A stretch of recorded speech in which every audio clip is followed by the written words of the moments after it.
Olá, amigos internautas, espalhados por esse paraíso tecnológico, onde a internet derruba barreiras, ultrapassa fronteiras e abre da comunicação as porteiras. Aqui você está sintonizado no canal Valdeci Poeta.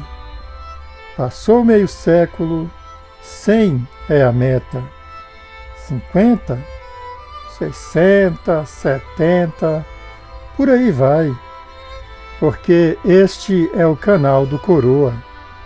Portanto, este é o canal do homem que tem histórias para contar.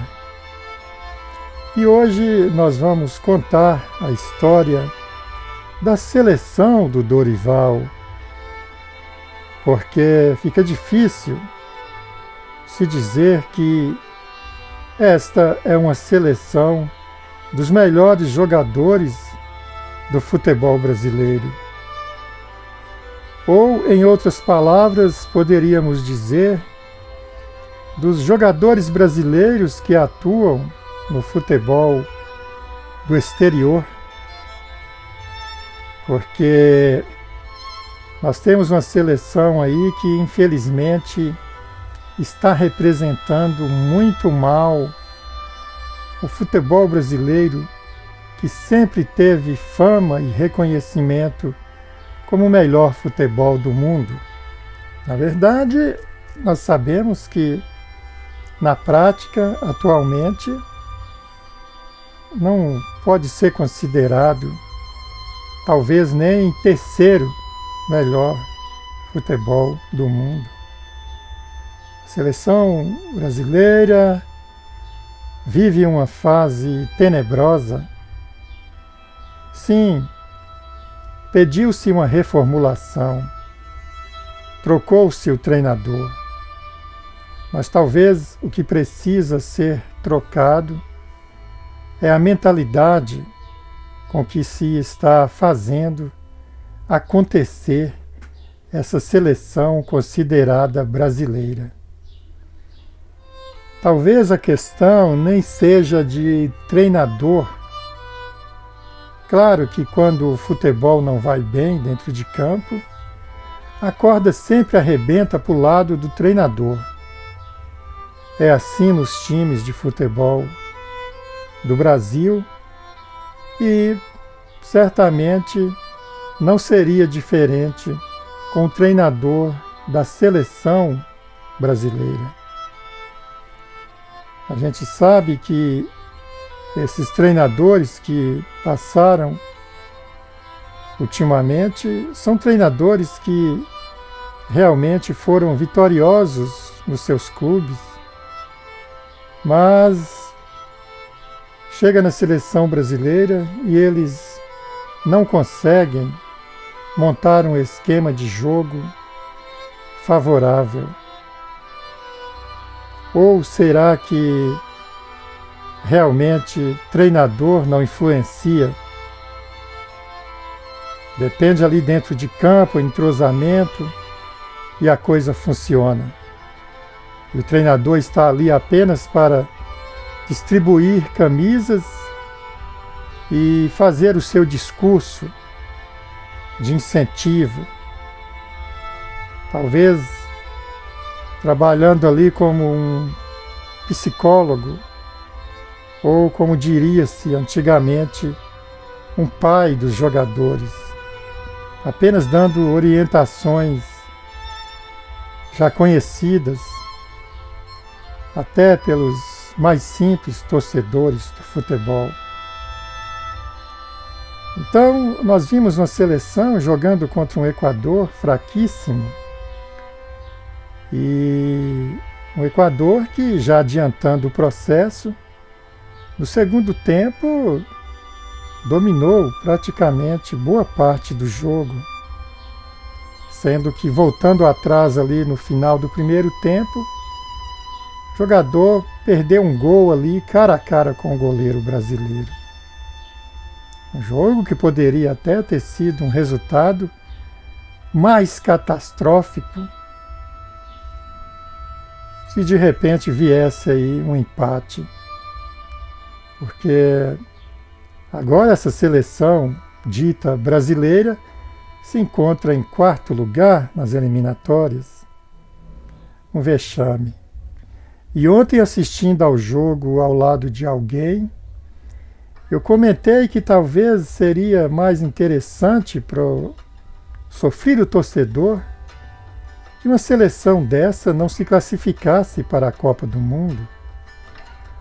Porque aquele torcedor, torcedora, de menos entendimento no âmbito futebolístico, esses torcedores, torcedoras, eles se alimentam de uma ilusão.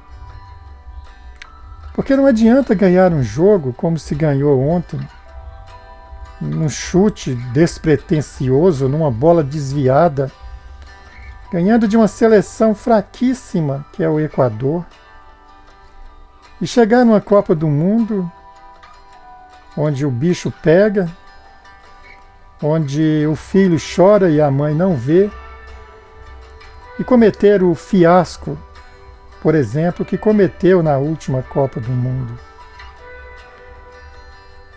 Então, talvez seja mais interessante que não se classifique e que esse futebol brasileiro possa realmente começar a ser reformulado do zero.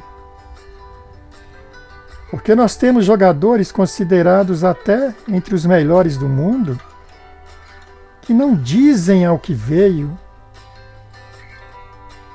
Nós tivemos um jogador, que não precisa citar o nome, que está aí cotado para disputar o título de melhor do mundo. E esse jogador faz uma firula aqui, outra ali, perdoem, e acha que está tudo bem, que está tudo maravilhoso, e inflama a torcida e quer que a torcida já comece a aplaudir porque está tudo bem. Não está tudo bem.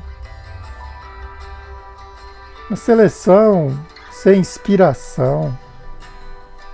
Vamos bater novamente na tecla de certos jogadores que, felizmente, não podem continuar vestindo uma camisa de uma seleção. No lateral direito, não vou citar nomes, está jogando a moda 1800 e lá vai cacetada, porque ele praticamente não passa do meio campo. Se reserva a ficar ali atrás, simplesmente como se for mais um defensor. Não é.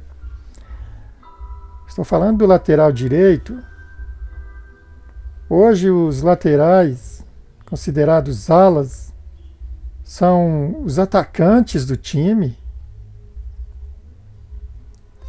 Tem que atacar e defender o tempo todo. E se esse jogador não tem condição física, que se troque. Existem vários outros que podem, talvez, desempenhar uma função pelo menos mais honrosa. Lateral direito que praticamente fica ali atrás, fazendo o papel de defensor. O lateral esquerdo, que no seu time, aqui no Brasil, é um destaque, é um jogador que está sempre ali ativo, defendendo, atacando. Chega na seleção e o futebol desaparece. Impressionante como tem jogadores que matam a pau no seu time e chega na seleção. Será o peso da camisa amarela? Para mim isso é uma bobagem, uma perda de tempo se falar em peso de camisa. Porque se você joga bem no time, você vai jogar bem em outro time, em outra seleção, em qualquer lugar. Futebol não pode desaparecer assim, simplesmente por uma questão de mudança de ares. E aí sim, numa seleção é que o jogador tem que realmente provar por que ele está ali. Ele está ocupando o lugar de muitos outros. Então, nós tivemos uma seleção, um meio-campo burocrático, toca para cá, toca para lá. Jogadores que não deviam estar nessa seleção. Não precisa citar nomes.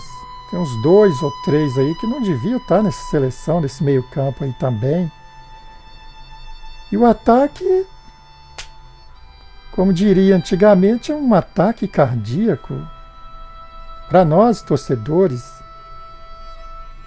Porque tivemos jogadores ali que faz uma firula aqui, outra acolá e simplesmente quer que a torcida já comece a aplaudir e achar que está tudo bem. Não é assim. Ai, difícil falar da seleção brasileira neste momento. Convocou-se novos jogadores, mas evidentemente que em um jogo, e um jogo em que todo mundo não diz ao que veio, fica difícil analisar a estreia de um Luiz Henrique, uma jogada aqui, outra acolá, a estreia do Estevão também, poucos minutos, não diz o que veio, mas não vamos aqui ficar, não tem como ficar analisando uma peça aqui, outra acolá, é o conjunto. Fraquíssimo. Imagina a seleção, essa seleção que jogou ontem do Dorival, chegar numa Copa do Mundo, pegar lá Inglaterra, Espanha, Argentina. Então, se for para continuar desse jeito, melhor que não se classifique, para que pobres torcedores ingênuos que não entendem um pouco do futebol se iludam e chegam em uma Copa do Mundo e se decepcionam, como aconteceu na Copa passada, em que, assistindo o jogo ao lado de pessoas, gritando, se esvaindo, vai. E eu falei, pô, não vai. Não adianta, vocês estão torcendo por algo que não tem chance de acontecer. Ah, mas você parece que não é brasileiro. Você parece que é de outro país. Por que você está torcendo contra? Eu respondi, gente, eu não estou torcendo contra.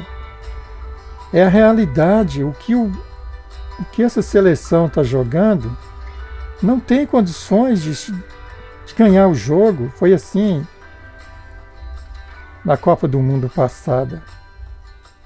E nós tivemos aí a decepção na Copa América. E não é dizer que é falta desse ou daquele jogador, não. Um jogador dificilmente vai resolver. Ou, em outras palavras, analisando por outro patamar, talvez se resolveria, por exemplo, na Argentina, que tem camisa 10 lá, o gênio da atualidade aí, há um bom tempo, que é o Messi, que os jogadores argentinos se matam jogando simplesmente para que ele lá na frente, naquelas jogadas mirabolantes que ele muito bem faz, de repente põe um companheiro na cara do gol ou ele mesmo decide uma partida. Mas sozinho, não adianta se falar que fulano tem que voltar, que fulano... Existem jogadores aí que, na atual seleção brasileira, podem ser até considerados ex-jogadores. estão aí na seleção dita brasileira. Sim, sim, já foi dito, mas a torcida, o povo, a imprensa cobrou reformulação. Sim, a gente tem que entender que é uma reformulação, ela demora mesmo. Essa reformulação tem que ser feita antes das competições. Durante uma competição, uma eliminatória para uma Copa do Mundo, não se pode estar fazendo reformulação. Tem que chegar pronto. É o destino futebolístico de uma nação que está em jogo. A Copa do Mundo é o campeonato maior futebol mundial. Copa do Mundo. Então, estamos aí decepcionados. E o que vai se esperar da agora para frente? Que aconteçam milagres? Que esses jogadores de repente reaprendam a jogar futebol? Que essa seleção em 3 dias pegue um conjunto, vai lá e ganha do Paraguai? Acho que é o próximo jogo, Paraguai. Então, estamos aí decepcionados, torcedores brasileiros. Quem entende de futebol nem tanto, porque a gente sabe que o momento é difícil. Já vem aí desde a Copa América, né? E vamos esperar que essa seleção possa se desenvolver aí, talvez, quem sabe ainda, durante essa eliminatória para a Copa do Mundo. Muito difícil. Mas vamos ter esperança. Enquanto há vida, há esperança. E jogadores bons, o futebol brasileiro tem. Quem sabe se classificar aí, de repente se convoque jogadores que realmente são comprometidos e que essa seleção possa, pelo menos, honrar a camisa verde e amarela, as cores do Brasil, porque, infelizmente, com todo respeito aos senhores atuais atletas da seleção brasileira, está deixando demais a desejar. Deixando demais a desejar. A seleção sem alma, vazia, descompromissada, sem entrosamento, não tem raça. Enfim, não tem futebol. Não tem futebol. Futebol brasileiro hoje, 7 de setembro, dia da independência do Brasil, amanheceu de luto.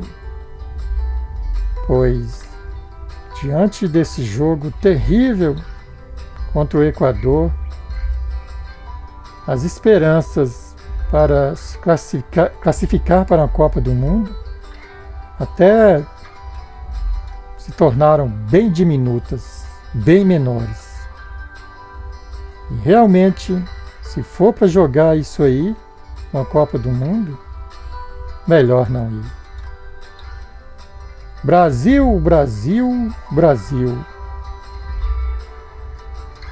Que o futebol brasileiro melhore. Estamos aqui repletos de esperanças mil. Milagres acontecem.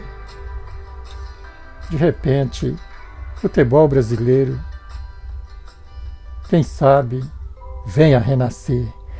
Aqui você sintonizou o canal Valdeci Poeta.